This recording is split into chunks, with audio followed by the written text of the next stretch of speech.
Parshas Eikev. This share is dedicated to the memory of Rachel Bas Reb Chaim Tzvi. We'll begin with chapter 8, verse 1. Kol mitzvah asher anochi mitzavcha hayom tishmerun la'asos. The entire mitzvah that I am commanding you today, you should guard to do, you should watch to do, lama'an tichyon, so that you live, urevitem, and you will multiply, uvatem v'yirashtem et haaretz, and you will come and inherit the land, asher nishba Hashem la'avotechem, that God promised your forefathers. We have a few questions about this verse, and a few points that we have to understand. We're told here that we are supposed to tishmerun la'asos, we're supposed to guard the mitzvot in order to fulfill them. Not just any mitzvah, but all the mitzvot. So we are supposed to guard or watch all the mitzvot in order to fulfill them. And if we do so, if we keep these mitzvot, then we will get a number of rewards. Number 1, we will live. Number 2, we will multiply, we will have children. And number 3, we will inherit the land that God promised our forefathers. So the main question in this verse is the first 2 words. Kol ha-mitzvah, all the mitzvah. There's a problem here grammatically. Kol means all, which would make me think that the word following would be something plural. You know, all the people should go to the store, let's say, or all the people should gather in one area, or the boy collected all the stones outside. Do I say all the book? No. I say all the books. All means plural, which means the word following, the subject, should also be plural. But that's not what's written here. Here we're told all the mitzvah. Not all the mitzvot, but all the mitzvah that I am commanding you today, you should guard to do.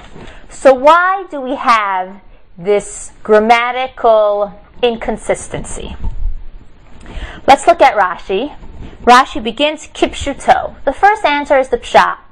Rashi doesn't even explain what the pshat is, but I think it's clear that simply, yes, it's true that it's written in singular mitzvah, but the Torah is referring to all the mitzvot.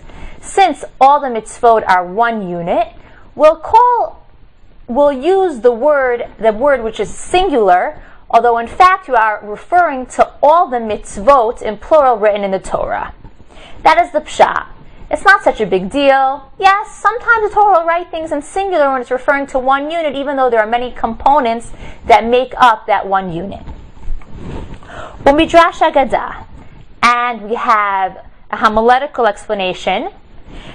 Im hitchalta b'mitzvah gemorota. If you begin a mitzvah, finish it.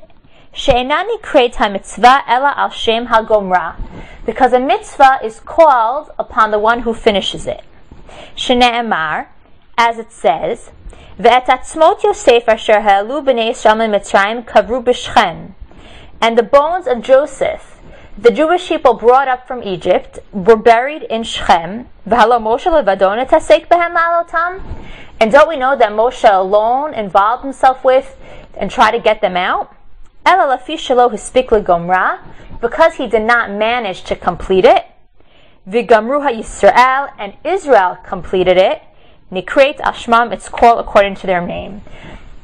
Rashi then gives us a homiletical explanation, which is, according to the Midrash, the Torah is teaching us a lesson here.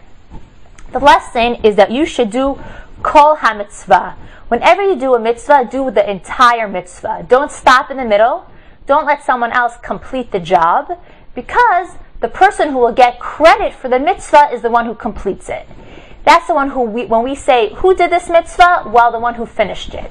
And the proof that Rashi brings is, we know that Moshe was the person who made sure that Yosef's bones were taken out of Egypt, while the rest of the Jews were busy, gathering up money and other things from Egypt. Moshe was involved in something else, which is taking out the bones of Yosef.